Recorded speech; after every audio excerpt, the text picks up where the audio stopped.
Querido hermano, querida hermana en Cristo, si estás aquí es porque algo en tu corazón está buscando respuestas. Tal vez estás pasando por una de esas temporadas difíciles de la vida, una de esas tormentas que llegan sin avisar y nos dejan preguntándonos, ¿dónde está Dios en todo esto?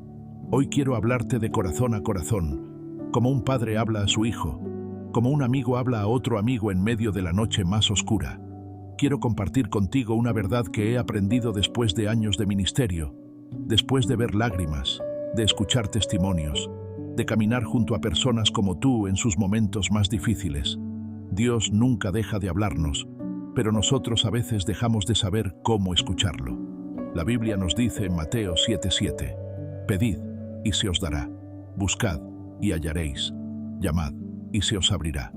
Esta no es una promesa vacía, no es un verso bonito para decorar la pared. Es la garantía de un padre que jamás abandona a sus hijos, especialmente cuando más lo necesitan. Pero aquí está el desafío. ¿Cómo pedimos cuando no tenemos fuerzas para hablar? ¿Cómo buscamos cuando no podemos ver a través de las lágrimas? ¿Cómo llamamos cuando creemos que del otro lado no hay nadie escuchando? La paradoja del dolor. Cuando más necesitamos a Dios, menos lo sentimos. Hay algo profundamente humano en nuestra relación con el sufrimiento. Cuando todo va bien, cuando la vida fluye como un río tranquilo, es fácil sentir la presencia de Dios.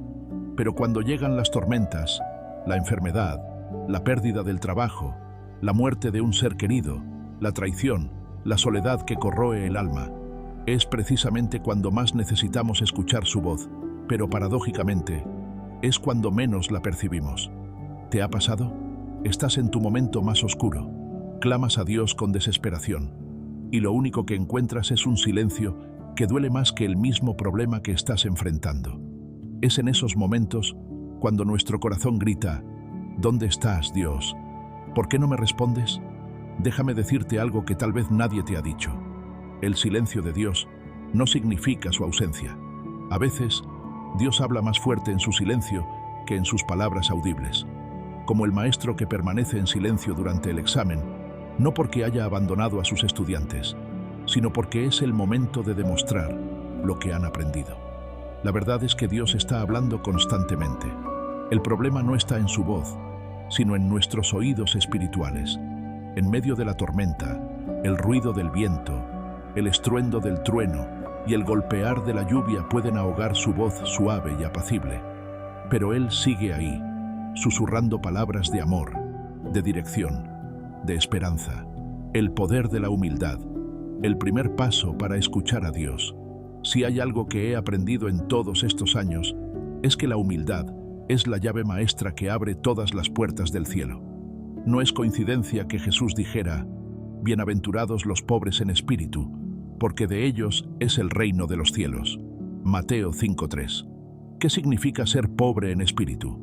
Significa reconocer nuestra total dependencia de Dios. Significa bajarnos del trono de nuestro corazón y permitir que Él reine. Significa admitir que no tenemos todas las respuestas, que no podemos controlar cada situación, que necesitamos desesperadamente su intervención divina. Muchas veces, nuestro orgullo es el mayor obstáculo para escuchar a Dios. Queremos que Él confirme nuestros planes, que bendiga nuestras decisiones, que haga su voluntad de acuerdo con la nuestra. Pero la verdadera comunicación con Dios comienza cuando decimos, como Samuel, «Habla, Señor, que tu siervo escucha». 1 Samuel 3:9. La humildad nos permite acercarnos a Dios, no como demandantes, sino como hijos necesitados, no como jefes dando órdenes, sino como ovejas siguiendo al pastor. Y es precisamente desde esta posición de humildad que nuestra sensibilidad espiritual se agudiza y comenzamos a discernir su voz en medio del caos. Recuerdo a una hermana de la iglesia que vino a mí completamente destrozada.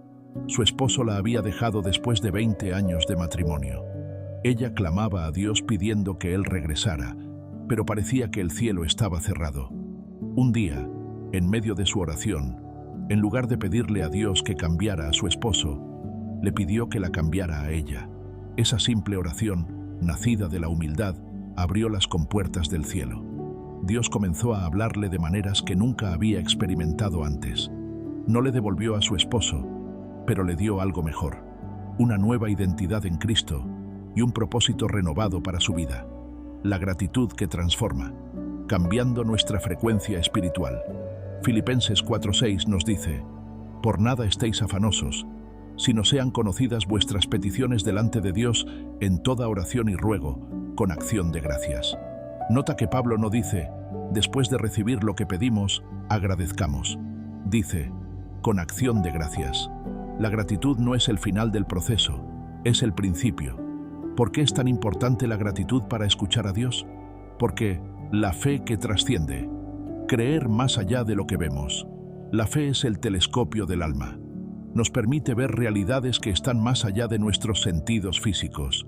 Hebreos 11:1 define la fe como la certeza de lo que se espera, la convicción de lo que no se ve. Pero, ¿cómo mantener esa fe cuando todo lo que vemos contradice lo que esperamos? La verdadera fe no es la ausencia de dudas, es la decisión de confiar en Dios a pesar de las dudas. No es tener todas las respuestas, es estar dispuesto a caminar en la oscuridad de la mano del que sí las tiene. La fe genuina no elimina las preguntas, pero sí nos da la confianza de que quien tiene las respuestas es completamente confiable. Jesús nos enseñó sobre este tipo de fe radical cuando dijo: de cierto os digo, que si tuvierais fe como un grano de mostaza, diréis a este monte, pásate de aquí allá, y se pasará, y nada os será imposible. Mateo 17:20. No habló de fe como una montaña, sino como un grano de mostaza. ¿Por qué?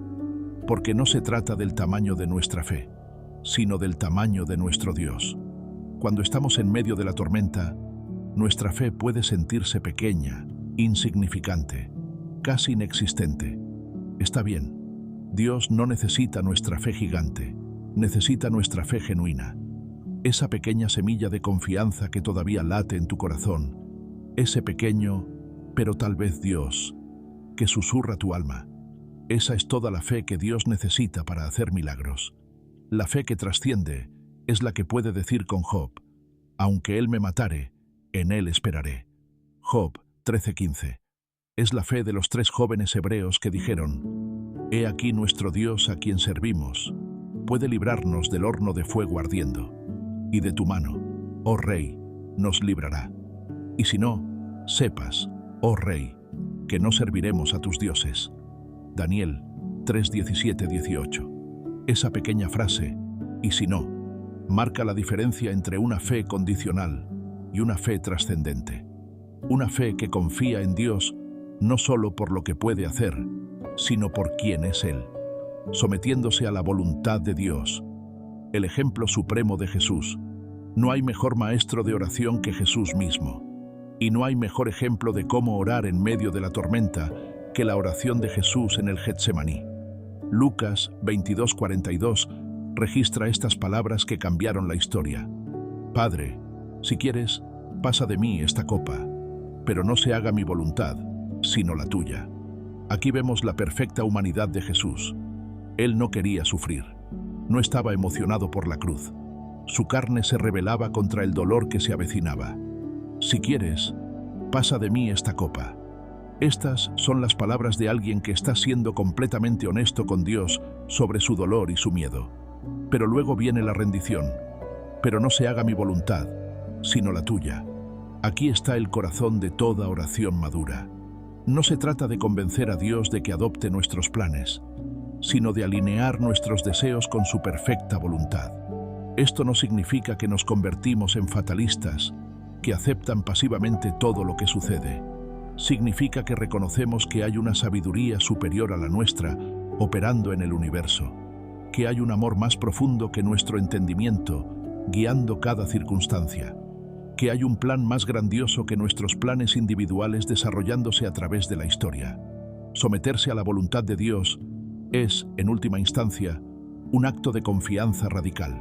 Es decir, Dios, yo no entiendo lo que está pasando, pero confío en que tú sí.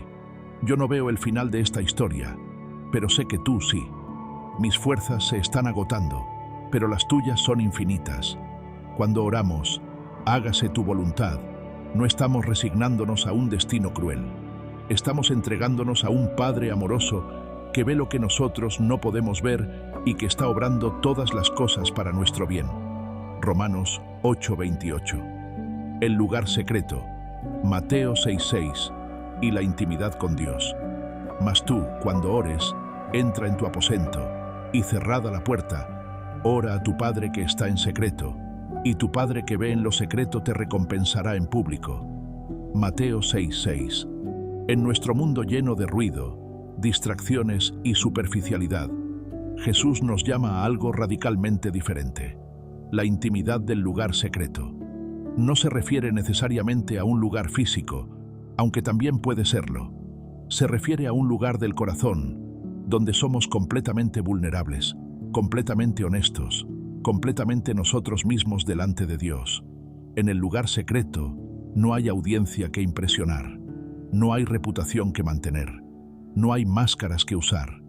Es donde podemos llorar sin vergüenza, donde podemos gritar nuestros miedos, donde podemos susurrar nuestros secretos más profundos. Es donde Dios nos encuentra en nuestra humanidad más cruda y nos ama de manera más intensa. ¿Sabes por qué muchas personas no escuchan la voz de Dios? Porque nunca van al lugar secreto. Oran en público, oran en grupos, oran oraciones bonitas y teológicamente correctas, pero nunca van a ese lugar de intimidad radical, donde Dios puede hablar a los rincones más profundos de su corazón. Dios no está impresionado por la oración sincera. Más allá de las palabras bonitas, David, el salmista, nos dio el mejor ejemplo de oración sincera. Lee los salmos y encontrarás una honestidad brutal. ¿Hasta cuándo, Jehová? ¿Me olvidarás para siempre? ¿Hasta cuándo esconderás tu rostro de mí? Salmo 13:1. Oh, Dios mío, ¿por qué me has desamparado? ¿Por qué estás tan lejos de mi salvación y de las palabras de mi clamor? Salmo 22:1. Estas no son oraciones bonitas, no son teológicamente sofisticadas, son gritos del corazón, lágrimas convertidas en palabras, dolor transformado en oración. Y sin embargo, Dios las escuchó. Más que eso, las inspiró para que fueran parte de su palabra eterna. La oración sincera no pretende estar bien cuando no lo está. No usa lenguaje religioso para disfrazar el dolor real. No trata de impresionar a Dios con su espiritualidad. La oración sincera sangra sobre el altar de la honestidad y confía en que Dios puede manejar nuestras emociones más crudas. ¿Has notado que a menudo nuestras oraciones más poderosas no son las que planificamos, sino las que salen de lo más profundo de nuestro ser en momentos de desesperación? Cuando el cáncer llega, cuando el accidente sucede, cuando la traición duele. En esos momentos, todas nuestras oraciones ensayadas se desvanecen y solo queda el grito del alma: Dios, ayúdame. Y es precisamente en esos momentos cuando Dios se acerca más, porque Él no está buscando oradores perfectos, está buscando corazones quebrantados que reconocen su necesidad de Él. La oración sincera también incluye la confesión honesta. No la confesión mecánica de pecados en una lista, sino el reconocimiento profundo de nuestras fallas, nuestras debilidades, nuestras áreas donde hemos fallado a Dios y a otros. Si confesamos nuestros pecados, Él es fiel y justo para perdonar nuestros pecados y limpiarnos de toda maldad. 1 Juan 1:9. Pero la confesión sincera va más allá de admitir lo que hemos hecho mal. También incluye confesar lo que somos: personas necesitadas, frágiles, dependientes de la gracia de Dios cada día. Es reconocer que sin Él no podemos hacer nada. Juan 15:5. Desarrollando nuestra sensibilidad espiritual. Escuchar a Dios es un arte que se desarrolla con la práctica. Como un músico que afina su oído para detectar las notas más sutiles, nosotros debemos afinar nuestro corazón para detectar la voz de Dios en medio del ruido de la vida. Dios rara vez grita. Su voz suele ser un silbo apacible y delicado. Primera Reyes 19:12. ¿Recuerdas la historia de Elías, verdad? Estaba esperando que Dios le hablara, y hubo un gran viento, un terremoto, fuego, pero Dios no estaba en ninguna de esas manifestaciones dramáticas. Cuando todo se calmó, cuando el ruido cesó, entonces vino la voz suave de Dios. Muchas veces estamos esperando que Dios nos hable a través de señales dramáticas, milagros espectaculares, visiones místicas, pero Él prefiere hablar en lo ordinario, a través de una conversación casual con un amigo, a través de un verso que salta de la página mientras leemos la Biblia, a través de una paz que no podemos explicar racionalmente. Desarrollar sensibilidad espiritual requiere silencio regular. En nuestra cultura del ruido constante, el silencio se ha convertido en algo incómodo, pero es en el silencio donde Dios suele hablar más claramente. Necesitamos disciplinarnos para crear espacios de silencio en nuestros días. Tiempo en la palabra. La Biblia es la voz de Dios escrita. Mientras más familiarizados estemos con su palabra, más fácil será reconocer su voz cuando nos hable de otras maneras. Dios nunca se contradice a sí mismo. Comunidad espiritual. Dios a menudo nos habla a través de otros creyentes. Necesitamos estar en relación con personas que también están buscando escuchar a Dios y que pueden ayudarnos a discernir su voz. Obediencia a lo que ya sabemos. Si Dios nos ha hablado sobre algo y no hemos obedecido, es poco probable que nos hable sobre algo más. La obediencia afina nuestra sensibilidad espiritual. Paciencia. Dios no opera según nuestros horarios. A veces su respuesta es espera. A veces su respuesta es no. A veces su respuesta es sí, pero no ahora. Desarrollar paciencia nos permite escuchar incluso cuando la respuesta no es lo que esperábamos. Aplicando estas enseñanzas en la vida diaria. Todo conocimiento que no se aplica es conocimiento inútil. Todo mensaje inspirador que no produce cambio real en nuestras vidas es solo entretenimiento espiritual. La pregunta no es si estas verdades suenan bonitas, sino si estamos dispuestos a implementarlas en nuestro día a día. Crea un lugar y un tiempo sagrado. Designa un lugar específico en tu casa para encontrarte con Dios. No tiene que ser elaborado. Puede ser una silla, un rincón, incluso tu auto camino al trabajo. Lo importante es la consistencia. Y establece un tiempo diario, por pequeño que sea, para estar a solas con Dios. Comienza un diario de oración. Escribe tus oraciones, tus pensamientos, lo que sientes que Dios te está diciendo. Con el tiempo, podrás ver patrones, respuestas, el crecimiento de tu relación con Él. Practica la gratitud intencionalmente. Cada día, sin importar qué tan difícil haya sido, encuentra al menos 3 cosas por las cuales agradecer. Escríbelas. Díselas a Dios en voz alta. Lee la Biblia conversacionalmente. En lugar de leer la Biblia como un libro de texto, léela como una carta personal de Dios para ti. Después de leer un pasaje, pregúntale, ¿qué me quieres decir a través de esto? Comparte tu jornada. Encuentra un amigo o mentor espiritual con quien puedas compartir lo que estás aprendiendo en tu relación con Dios. El crecimiento espiritual no es un deporte individual. Obedece en lo pequeño. Cuando sientas que Dios te está guiando a hacer algo, llamar a alguien, perdonar una ofensa, ser más generoso, hazlo inmediatamente. La obediencia en las cosas pequeñas nos prepara para las grandes. Sé paciente contigo mismo. Desarrollar sensibilidad espiritual es un proceso, no un evento. Habrá días cuando sientas que Dios está muy cerca y días cuando parezca estar muy lejos.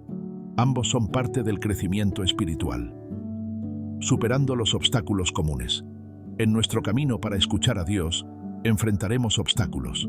Es importante identificarlos y saber cómo superarlos.